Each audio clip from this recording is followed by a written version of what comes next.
ನಮಸ್ಕಾರ ಸ್ನೇಹಿತರೆ, ಎಲ್ಲರಿಗೂ ಮಹಾವಾಹಿನಿಗೆ ಪ್ರೀತಿಯ ಸ್ವಾಗತ.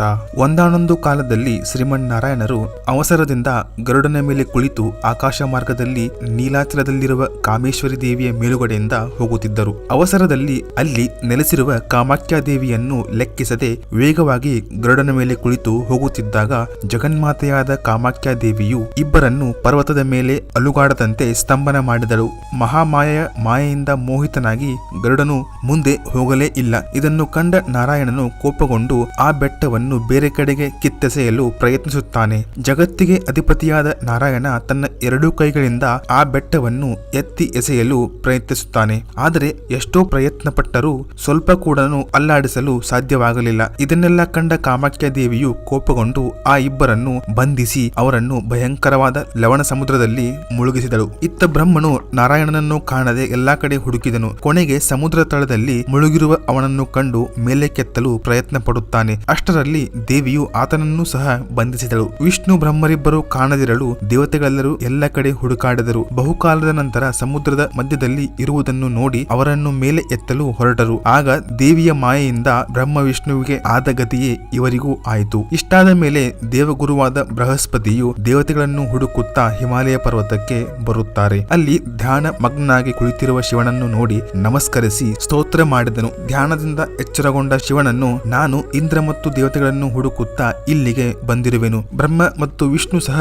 ಅವರವರ ಜಾಗದಲ್ಲಿ ಕಾಣಲಿಲ್ಲ. ಹೀಗೆ ಎಲ್ಲರೂ ಎಲ್ಲಿ ಹೋಗಿರುವರೋ ನನಗೆ ತಿಳಿಯದು. ಆಗ ಶಿವನು ಎಲ್ಲವನ್ನೂ ದಿವ್ಯದೃಷ್ಟಿಯಿಂದ ತಿಳಿದು ಮಾಯಾಸ್ವರೂಪಳಾದ ದೇವಿಯನ್ನು ನಾರಾಯಣ ಅವಮಾನಪಡಿಸಿದ ಕಾರಣ ದೇವಿಯು ಅವರನ್ನು ಮಾಯೆಯಿಂದ ಸಮುದ್ರದಲ್ಲಿ ಬಂಧಿಸಿದ್ದಾಳೆ. ಬ್ರಹ್ಮ ಮತ್ತು ದೇವತೆಗಳು ಶ್ರೀಹರಿಯನ್ನು ಬಿಡಿಸಲು ಹೋಗಿ ತಾವು ಬಂಧಿತರಾಗಿದ್ದಾರೆ. ನಂತರ ಶಿವನು ಆ ಸಮುದ್ರಕ್ಕೆ ಹೋಗಿ ಅಲ್ಲಿ ಬಂಧಿತರಾದ ಬ್ರಹ್ಮದೇವ, ನಾರಾಯಣ ಮತ್ತು ದೇವತೆಗಳಿಗೆ, ಎಲೈ ವಿಷ್ಣು ಬ್ರಹ್ಮರೇ, ನಾನೂ ಸಹ ನಿಮ್ಮನ್ನು ಹೊರಗೆ ತೆಗೆಯಲು ಸಾಧ್ಯವಿಲ್ಲ. ಆದ್ದರಿಂದ ಕಾಮೇಶ್ವರಿ ದೇವಿಯ ಕವಚವನ್ನು ಧರಿಸಿದ್ದೇ ಆದರೆ ಅದರ ಪ್ರಭಾವದಿಂದ ನೀವು ಸಮುದ್ರದಿಂದ ಮೇಲಕ್ಕೆದ್ದು ದೇವಿಯ ಬಳಿಗೆ ಹೋಗಲು ಸಮರ್ಥರಾಗುವಿರಿ. ಆದ್ದರಿಂದ ದೇವಿಯನ್ನು ಸ್ತೋತ್ರ ಮಾಡಿ ಅವಳ ಬಳಿ ಆ ಕವಚವನ್ನು ಕೇಳಿ ಎಂದು ಶಿವನು ಹೇಳುತ್ತಾನೆ. ನಂತರ ಬ್ರಹ್ಮ, ವಿಷ್ಣು ಮತ್ತು ದೇವತೆಗಳು ದೇವಿಯನ್ನು ಸ್ತೋತ್ರ ಮಾಡಿ ಆ ಕವಚವನ್ನು ಅವಳ ಬಳಿ ಕೇಳುತ್ತಾರೆ. ನಂತರ ಕವಚವನ್ನು ಪಡೆದು ಎಲ್ಲರೂ ಬೇರೆ ಬೇರೆಯಾಗಿ ತಮ್ಮ ತಮ್ಮ ಶರೀರಗಳಲ್ಲಿ ಕವಚನ್ಯಾಸವನ್ನು ಮಾಡಿಕೊಳ್ಳುತ್ತಾರೆ. ಕವಚನ್ಯಾಸವನ್ನು ಮಾಡಿಕೊಂಡ ನಂತರ ಮಹಾಮಾಯಾ ದೇವಿಯ ಮಹಿಮೆಯಿಂದ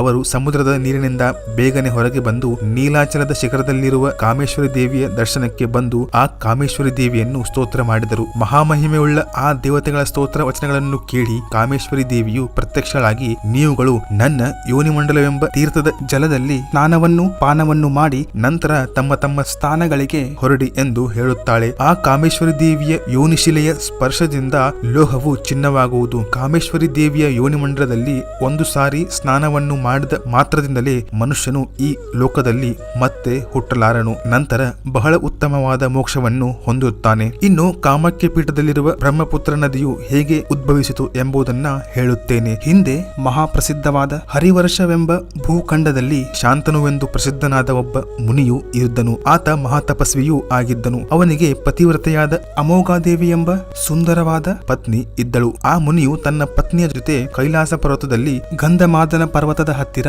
ಇದ್ದರು. ಒಂದು ದಿನ ಶಾಂತನು ಮುನಿ ಫಲಪುಷ್ಪಾದಿಗಳನ್ನು ತರಲು ವನಕ್ಕೆ ಹೋಗುತ್ತಾರೆ. ಇದೇ ಸಮಯದಲ್ಲಿ ಬ್ರಹ್ಮನು ಶಾಂತನು ಇರುವ ಆಶ್ರಮಕ್ಕೆ ಬರುತ್ತಾನೆ.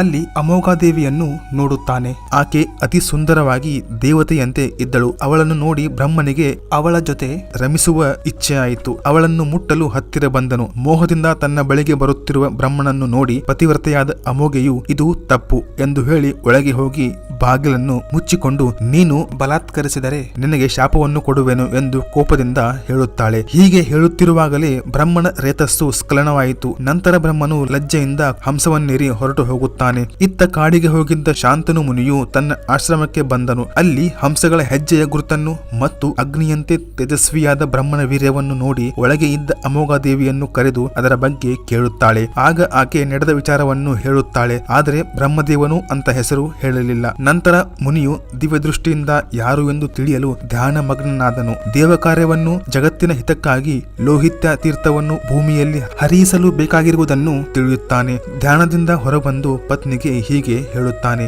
ಬ್ರಹ್ಮನು ನಿನ್ನ ಬಳಿಗೆ ಕ್ರೀಡೆಗಾಗಿ ತಾನಾಗಿಯೇ ಬಂದಿದ್ದನು. ಆಗ ನಿನ್ನನ್ನು ಪಡೆಯದೆ ನಮ್ಮಿಬ್ಬರಿಗೆ ಈ ಕಾರ್ಯವನ್ನು ವಹಿಸಿ ಹೊರಟು ಹೋದನು. ಹಾಗಾಗಿ ಇದನ್ನು ನೀನು ಸ್ವೀಕರಿಸು ಎಂದನು. ಆಗ ಪತ್ನಿಯು ತುಂಬಾ ಲಜ್ಜೆಗೊಂಡು ಪತ್ನಿಗೆ ನಮಸ್ಕರಿಸಿ, ಇನ್ನೊಬ್ಬರ ವೀರ್ಯವನ್ನು ನಾನು ಧರಿಸಲಾರೆ, ಆದ ಕಾರಣ ಇದನ್ನು ನೀವೇ ಸ್ವೀಕರಿಸಿ ನನ್ನಲ್ಲಿ ವಿಸರ್ಜಿಸಿ ಎಂದು ನುಡಿಯುತ್ತಾಳೆ. ಹೀಗೆ ಮುನಿಯು ತಾನೇ ಸ್ವೀಕರಿಸಿ ಪತ್ನಿಯಲ್ಲಿ ವಿಸರ್ಜಿಸಿದನು. ನಂತರ ಜಗತ್ತಿನ ಕಲ್ಯಾಣಕ್ಕಾಗಿ ಗರ್ಭ ಧರಿಸುತ್ತಾಳೆ. ಪ್ರಸವ ಕಾಲವು ಬರಲು ಆ ಅಮೋಘೆಯ ಮೂಗಿನಿಂದ ಜಲಧಾರೆಯು ಹೊರಟಿತು. ಆ ಜಲದ ಮಧ್ಯದಲ್ಲಿ ಶಿಶುವೊಂದಿತ್ತು. ಆ ಶಿಶು ನೀಲವಾದ ವಸ್ತ್ರವನ್ನುಟ್ಟು ತಲೆಯಲ್ಲಿ ಕಿರೀಟವನ್ನು ಧರಿಸಿತ್ತು. ಈ ರೀತಿ ಜಲರೂಪಿಯಾಗಿ ಜನಿಸಿರುವ ಆ ಶಿಶುವನ್ನು ಲೋಕ ಕಲ್ಯಾಣಕ್ಕಾಗಿ ಶಾಂತನು ಮುನಿಯು 4 ಪರ್ವತಗಳಾದ ಉತ್ತರ ದಿಕ್ಕಿನಲ್ಲಿರುವ ಕೈಲಾಸ ಪರ್ವತ, ದಕ್ಷಿಣದಲ್ಲಿರುವ ಗಂಧಮಾದನ ಪರ್ವತ, ಪಶ್ಚಿಮದಲ್ಲಿ ಜಾರುದಿ ಮತ್ತು ಪೂರ್ವದಲ್ಲಿ ಶಂಕರ ಪರ್ವತವಿರುವುದು, ಈ ಪರ್ವತಗಳ ಮಧ್ಯದಲ್ಲಿ ಇರಿಸಿದನು. ಬ್ರಹ್ಮಪುತ್ರನಾದ ಕುಮಾರನು ದಿನೇ ದಿನೇ ಬೆಳೆಯತೊಡಗಿದನು. ನಂತರ ಬ್ರಹ್ಮನು ಆತನ ದೇಹ ಶುದ್ಧಿಗಾಗಿ ಎಲ್ಲಾ ಸಂಸ್ಕಾರಗಳನ್ನು ಕ್ರಮವಾಗಿ ಮಾಡಿಸಿದನು. ಇದೇ ಸಮಯದಲ್ಲಿ ಜಮದಗ್ನಿ ಪುತ್ರ ಮಹಾಪರಾಕ್ರಮಶಾಲಿಯಾದ ಪರಶುರಾಮನು ತಂದೆಯ ಆಜ್ಞೆಯಂತೆ ತಾಯಿಯನ್ನು ಕೊಂದ ಪಾಪವನ್ನು ಹೋಗಲಾಡಿಸಿಕೊಳ್ಳಲು ಅಲ್ಲಿ ಬಂದು ವಿಧಿವತ್ತಾಗಿ ಸ್ನಾನ ಮಾಡಿ ತನ್ನ ಕೊಡಲಿಯನ್ನು ತೊಳೆದನು. ಆಗ ತನ್ನ ಶರೀರದಿಂದ ಮಾತೃಹತ್ಯಾ ಪಾಪವು ಇಳಿದು ಹೋಗುತ್ತಿರುವುದನ್ನು ಕಣ್ಣಾರೆ ನೋಡುತ್ತಾನೆ. ನಂತರ ತನ್ನ ಕೊಡಲಿಯಿಂದ ಒಂದು ಕಾಲುವೆ ಮಾಡಿ ಬ್ರಹ್ಮಪುತ್ರನಾದ ಲೋಹಿತ್ಯ ನದಿಯನ್ನು ಭೂಮಿಯ ಕಡೆಗೆ ಹರಿಯಿಸಿದನು. ಆಮೇಲೆ ಇನ್ನೊಂದು ಕಾಲುವೆ ಮಾಡಿ ಕಾಮಾಖ್ಯ ಪೀಠದಲ್ಲಿ ಹರಿಯಿಸಿದನು. ಅದಕ್ಕೆ ಲೋಹಿತಾಂಗ ಎಂದು ಹೆಸರಿಟ್ಟನು. ಇದಿಷ್ಟು ಇವತ್ತಿನ ವಿಡಿಯೋದಲ್ಲಿ. ಈ ವಿಡಿಯೋ ಇಷ್ಟ ಆದ್ರೆ ಲೈಕ್ ಮಾಡಿ ಮತ್ತು ಪಕ್ಕದ ರೆಡ್ ಬಟನ್ ಒತ್ತಿ. ನಮಸ್ಕಾರ.